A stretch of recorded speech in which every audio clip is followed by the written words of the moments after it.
आप लोग क्लास 9 पास कर चुके होंगे और क्लास 10 में आपका स्वागत है। तो देखिए, क्लास 10 में आप लोग आ गए हैं। इसका सिलेबस बहुत बड़ा नहीं है। क्लास 11 और क्लास 12 के कंपैरिजन में क्लास 10 में तो कुछ भी नहीं है। तो इसको आप मजे में पढ़िए, बहुत ये नहीं कि हाँ बस पढ़ना है और बोर्ड में टॉपर बनना है। तो मेरे हिसाब से आप पढ़ाई करिए और अपने हिसाब से ही, तो आपका भला हो जाएगा। तो चलिए हम लोग पढ़ाई शुरू करते हैं। और आज मैं आपको क्लास 10 की साइंस की बुक का chapter 1 chemical reaction and equations आपको पढ़ाऊंगा। केमिस्ट्री का टॉपिक है। तो चलिए शुरू करते हैं। उससे पहले एक शायरी आपको मैं सुनाता हूँ। क्लास 9 पास करके आ गए हो 10th में, क्लास 9 पास करके आ गए हो 10th में, खोलो साइंस की बुक और जाओ डेप्थ में, पढ़ाएंगे ऐसा कि करोगे लड़ाई, क्लास 10th के टॉपर तुम ही हो मेरे भाई। तो चलिए जय माता दी का नाम लेके शुरू करते हैं आज का पहला चैप्टर, जो कि है chemical reactions and equations.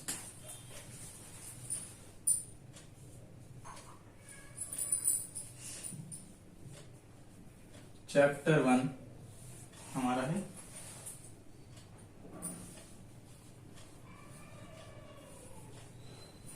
Chemical reaction and equations.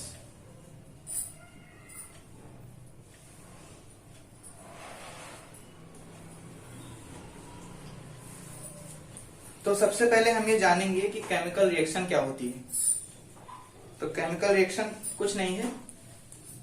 Chemical reaction क्या होती है? जब कोई दो या दो से अधिक प्रोडक्ट मतलब रिएक्टेंट्स कंबाइन करके किसी नए प्रोडक्ट को फॉर्म करें तो उसको हम केमिकल रिएक्शन बोलते हैं।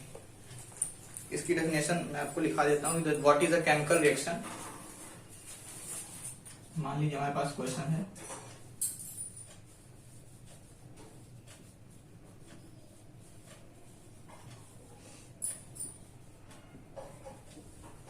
what is a chemical reaction?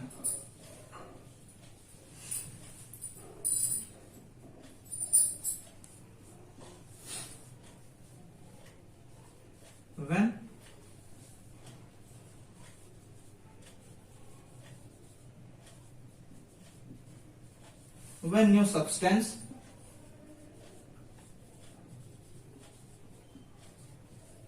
are combined to form a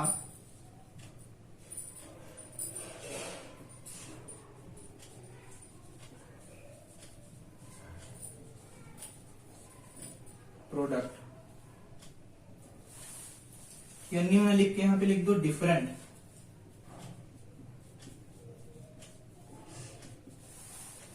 मतलब क्या कि जब डिफरेंट सब्सटेंस कंबाइन होके कोई डिफरेंट प्रोडक्ट को फॉर्म करेंगे तो हम बोलेंगे कि वो एक केमिकल रिएक्शन है। जैसे एग्जांपल में देखिए,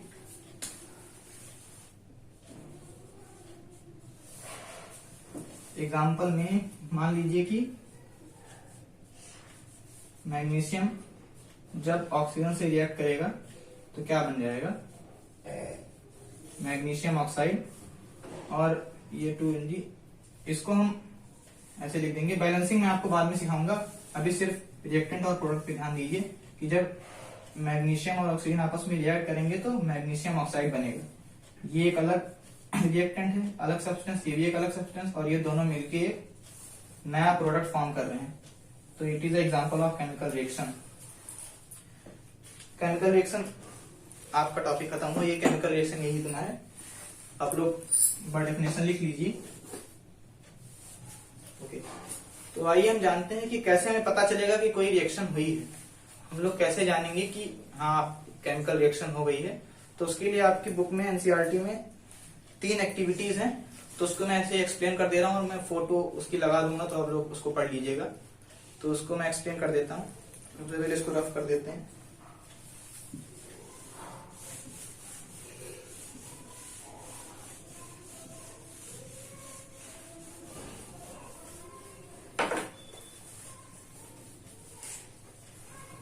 तो पहली एक्टिविटी में आपकी ये दिया गया है कि आप लोगों को एक मैग्नीशियम की रिबन लेनी है और उस मैग्नीशियम की रिबन को लगभग 2 सेंटीमीटर 3 सेंटीमीटर ले लीजिए और उसको एक सैंड पेपर से पहले आप रब कर दीजिए, क्योंकि उसके ऊपर मॉइस्ट एयर की एक लेयर चढ़ जाती है, एयर से मॉइस्ट एयर से वो रिएक्ट करती है तो उसके ऊपर एक लेयर चढ़ जाती है। उसको आप सैंड पेपर से रब कर दीजिए। रब करने के बाद आप उसको बर्नर एक लीजिए और उसमें हीट करिए, और नीचे वॉच ग्लास में जब आप उसकी एसेस को कलेक्ट करेंगे तो वो जो वॉच ग्लास में एसेस कलेक्ट होंगी व्हाइट पाउडर टाइप की, वो आपकी मैग्नीशियम ऑक्साइड होंगी। तो इस रिएक्शन को आप ऐसे लिख सकते हैं। ये एक्टिविटी आपकी एनसीईआरटी की 1.1 है। सबसे पहले आप एक मैग्नीशियम की रिबन लीजिए 2 सेंटीमीटर की, उसको रब करिए विथ सैंड पेपर। इसको जब आप रब कर देंगे, क्यों रब करेंगे? To remove layer of air. Air से रिएक्ट हो जाती है, इसकी एयर की लेयर है जो उसको रिमूव करने के लिए। उसके बाद इसको जलाएंगे हम, बर्न विद द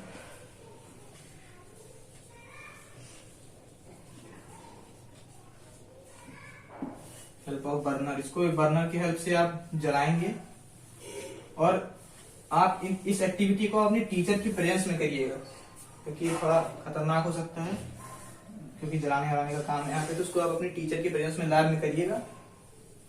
उसके बाद चौथा स्टेप है, इसको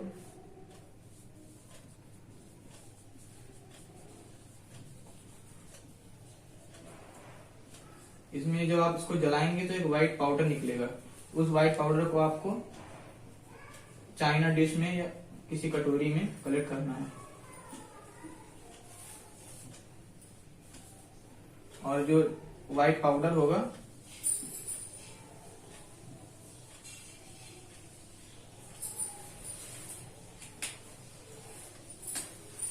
वो होगा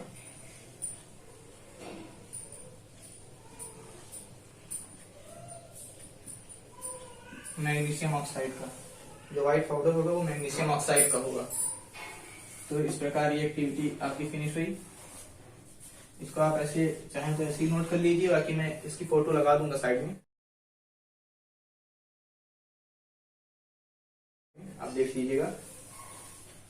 और आपकी दूसरी एक्टिविटी ये है कि इसमें आप मैग्नीशियम ऑक्साइड फॉर्म हुआ। मैग्नीशियम की जब आपने रिबन जलाई तो मैग्नीशियम ऑक्साइड फॉर्म हुआ। तो ये इसको मैं यहाँ साइड में लिख देता हूं, यहाँ पे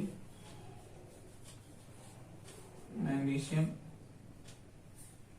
की जो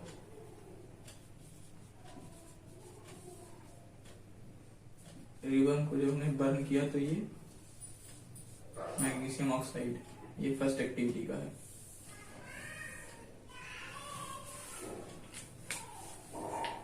दूसरी एक्टिविटी आपकी है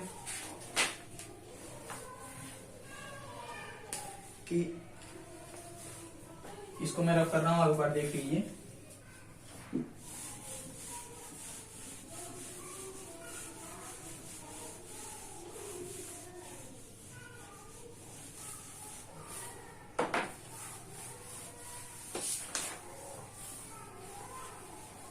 दूसरी एक्टिविटी आपकी है कि जब आप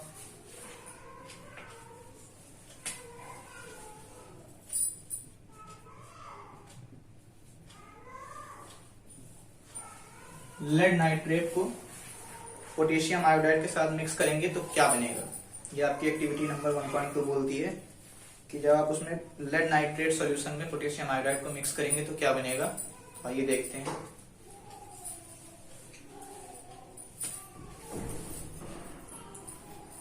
ये एक्टिविटी 1.2 है कि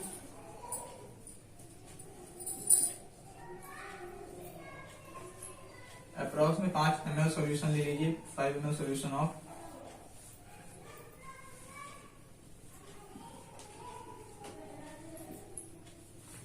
लेड नाइट्रेट,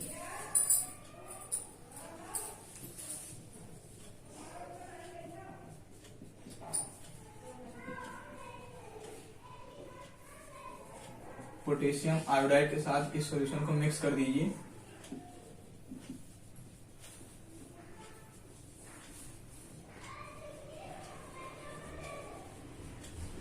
हम देखेंगे कि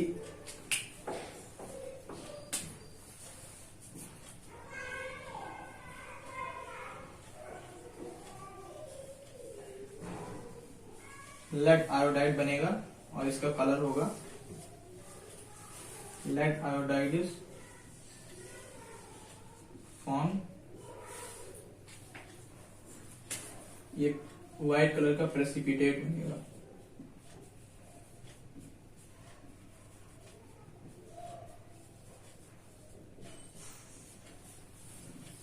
प्रेसिपिटेट बनेगा व्हाइट कलर का। तो हमने क्या देखा कि जब हम लेड नाइट्रेट को पोटेशियम आयोडाइड के साथ मिक्स करेंगे तो लेड आयोडाइड बनेगा और उसका कलर व्हाइट होगा। तो यहाँ पे इसको लिख देते हैं कि दूसरी एक्टिविटी में हमने जब लेड नाइट्रेट को हम लिखते हैं PbNO3 और जब पोटेशियम आयोडाइड को मिक्स करेंगे तो लेड आयोडाइड बनेगा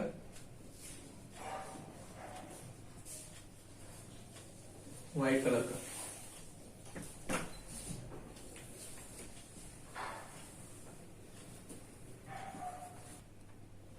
और हम तीसरी एक्टिविटी देखते हैं, इसको आप लोग देख लीजिए, मैं इसकी भी एक एक्टिविटी की फोटो लगा दूंगा, आप लोग देख लीजिएगा, इसको नोट कर लीजिए, नोट करना हो तो। नेक्स्ट पे तो मैंने कर ही दिया। तो चलिए भैया अब हम तीसरी एक्टिविटी देखते हैं।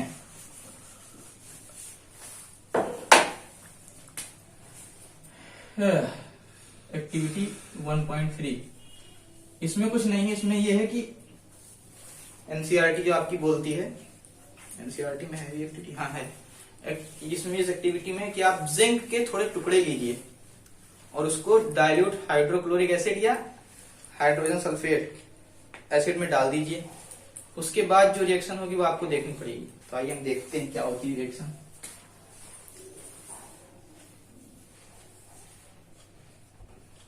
टेक सम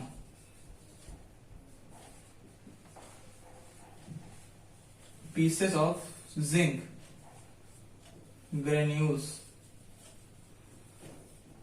ये आपका पहला स्टेप होगा एक्टिविटी का। और ये एक्टिविटी कभी कभी तो बोर्ड एग्जाम में ऐसी पूछ भी ली जाती है, तो आप लोगों को इसको ध्यान समझना होगा। उसके बाद सेकंड स्टेप ये होगा कि take acid like dilute HCl या फिर डाइल्यूट हाइड्रोजन सल्फेट। ठीक है। तीसरा स्टेप है add the pieces of zinc, किसमें?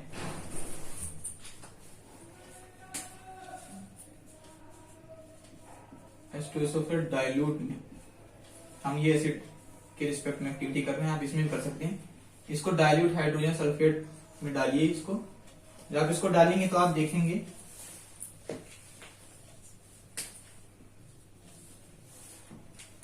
फोर्थ स्टेप में कि जो ये जिंक है, ये इसको अब डालेंगे हाइड्रोजन सल्फेट में तो ये इसको डिस्प्लेस कर लेगा हाइड्रोजन को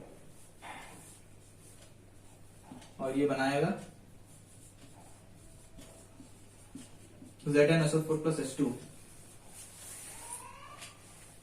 जब आप जिंक को हाइड्रोजन सल्फेट में डालेंगे तो ये जिंक सल्फेट बनाएगा और हाइड्रोजन गैस इवॉल्व होगी और इसमें हीट भी निकलेगी।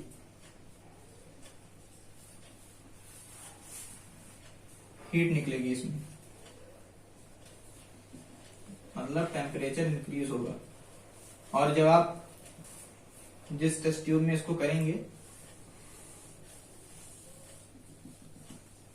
उसमें हाइड्रोजन गैस निकलेगी, ये H2 गैस। इसको पता करने के लिए जब आप एक मोमबत्ती को इसके मुंह पर लगाएंगे तो एक पॉप साउंड आएगा। वो जो गैस होगी वो पॉप साउंड करेगी तो उससे हमें पता चल जाएगा कि हाइड्रोजन गैस निकली हुई है। तो इस एक्टिविटी में आगे कुछ खास नहीं था, इसका रिजल्ट मैं वहां लिखे दे रहा हूं, उसको आप लिख देता हूं कि when zinc react with hydrogen sulphate gives ZnSO4 plus H2, ये गैस निकलेगी और पॉप साउंड के साथ डिवार्न होगी।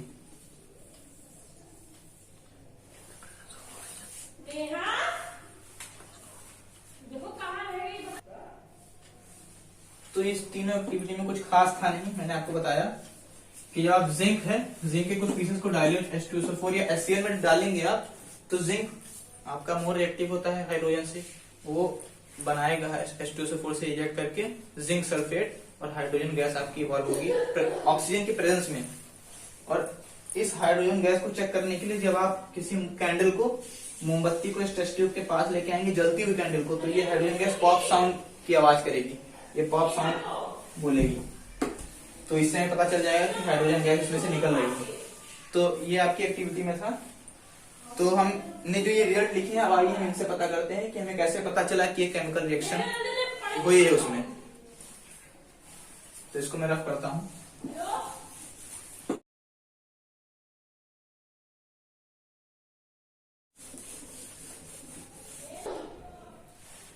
तो आइए हम जानते हैं कि हमारा अगला टॉपिक ये है कि हमें कैसे पता चलेगा कि ये केमिकल रिएक्शन हुई है। हमारा अगला टॉपिक है कि how do we know that a chemical reaction has taken place. That a chemical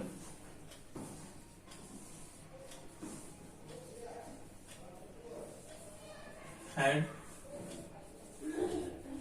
taken place. How do we know that a chemical reaction has taken place? हमें कैसे पता चलेगा कि एक केमिकल रिएक्शन हुई? इसे पता करने के लिए जैसे जो भी मैंने आपको 3 एक्टिविटियां बताई, इसमें देखिए कि व्हेन नंबर 1 कैसे पता चलेगा, इसमें हम लिख देते हैं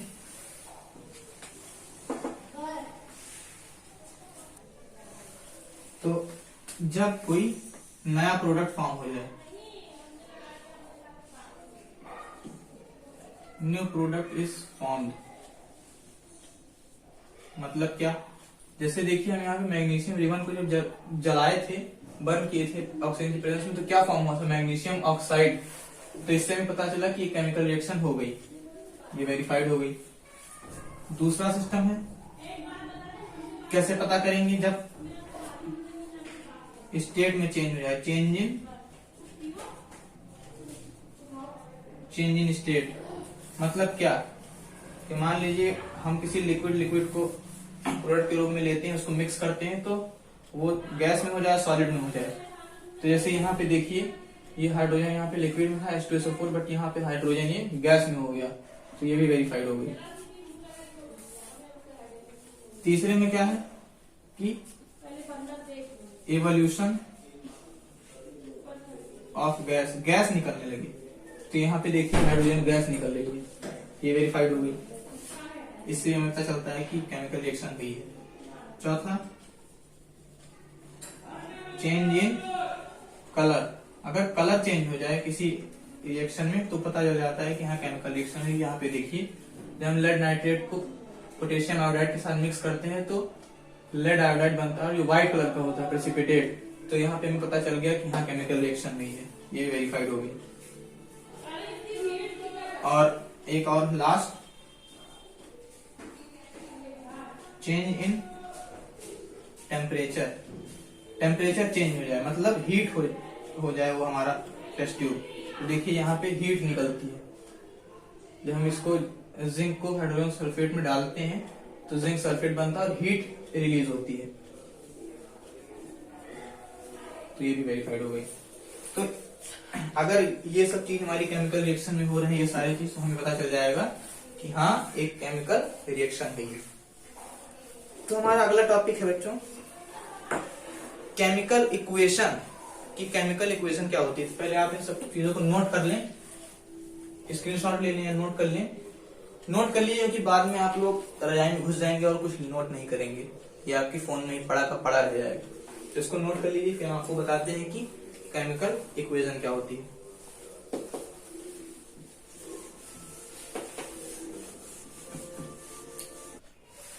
तो भैया केमिकल इक्वेशन कुछ नहीं है, किसी भी रिएक्शन को लिखने का तरीका, उसी को हम कहते हैं केमिकल रिएक्शन का जो लिखने का तरीका होता है उसको हम कहते हैं केमिकल इक्वेशन। जैसे टॉपिक है हमारा केमिकल इक्वेशन, हेडिंग आपको डाली भी ऐसे, इसका है the method of writing and, यहाँ पे आ हो जाएगा। इंग्लिश भैया हमारी बड़ी कमजोर है तो ध्यान में रखिएगा। Writing chemical reaction is called chemical equation. जैसे क्या, अभी हमने आपको ऊपर जो एक्टिविटी 1 में बताया था कि मैग्नीशियम की रिबन को जो हम ऑक्सीजन के प्रेजेंस में बर्न करते हैं तो मैग्नीशियम ऑक्साइड फॉर्म होता है। तो इसको हम ऐसे लिख सकते हैं केमिकल इक्वेशन को, इक्वेशन नंबर 1 एग्जांपल है,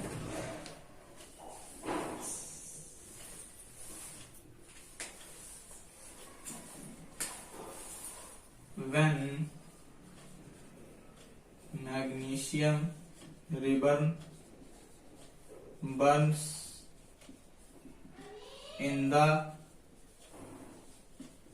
presence of oxygen, it forms magnesium oxide. जब मैग्नीशियम रिबन को हम ऑक्सीजन की प्रेजेंस में बर्न करते हैं तो ये मैग्नीशियम ऑक्साइड फॉर्म करता है। इसी तरीके को हम कहते हैं केमिकल इक्वेशन। इस किसी भी रिएक्शन को इस तरीके से लिखना हम कहते हैं केमिकल इक्वेशन। लेकिन भैया इस तरीके से अगर हम एग्जाम में लिखेंगे तो ये खाली यही लिखते रह जाएंगे, इसलिए इसका एक तरीका और है कि हम इसको ऐसे लिखते हैं, मैग्नीशियम प्लस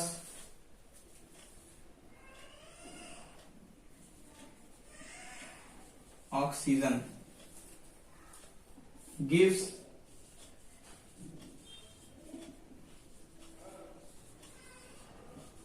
मैग्नीशियम ऑक्साइड। इतने बड़े तरीके से ना लिख के हम इसको इतने छोटे में लिख देते हैं, लेकिन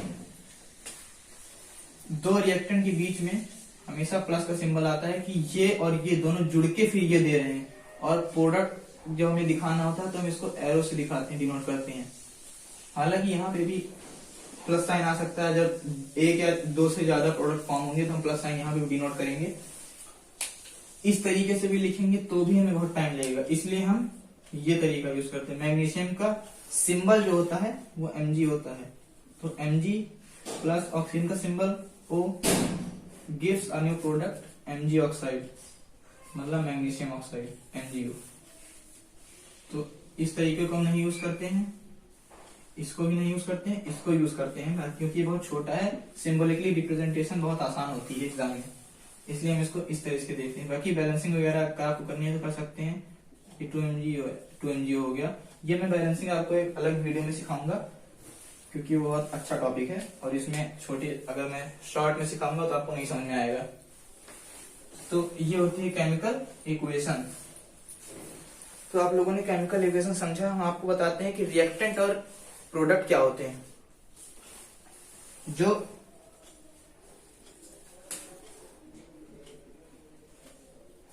ये है इसको रिएक्टेंट बोलते हैं, रिएक्टेंट्स, और जो राइट में मिलता है हमको इसको प्रोडक्ट बोलते हैं। ये एक पूरी केमिकल इक्वेशन का पोस्टमार्टम है कि जो इक्वेशन के लेफ्ट में होगा उसको हम रिएक्टेंट बोलेंगे, जो इक्वेशन के राइट में होगा उसको हम प्रोडक्ट बोलेंगे, और प्रोडक्ट को हमेशा एरो से डिनोट किया जाता है, और दो रिएक्टेंट और दो प्रोडक्ट के बीच में हमेशा प्लस साइन आएगा। तो ये आप लोग इसको नोट करिए इतना। फिर हम चलते हैं अपने अगले टॉपिक की ओर। तो स्टूडेंट्स, वीडियो बहुत ही बड़ा हो रहा है ताकि आप लोगों को दिक्कत ना हो, इसलिए आप ये 2 क्वेश्चन करिए और बाकी का पार्ट में अगली वीडियो में आपको बताऊंगा। तो क्वेश्चन हमसे ये कह रहा है कि translate the following equations into word equations, और वर्ड इक्वेशन तो है ही, साथ में हम आपको इसको जो शॉर्ट फॉर्म में इक्वेशन लिखी जाती है आप उस तरीके से भी हमको लिख के बताइए। पहला क्वेश्चन है, potassium metal forms potassium hydroxide and hydrogen gas when placed in water. मतलब कि पोटेशियम जो मेटल है वो पोटेशियम हाइड्रोक्साइड फॉर्म होता है और हाइड्रोजन गैस निकलती है जब वो वाटर में रखा जाता है।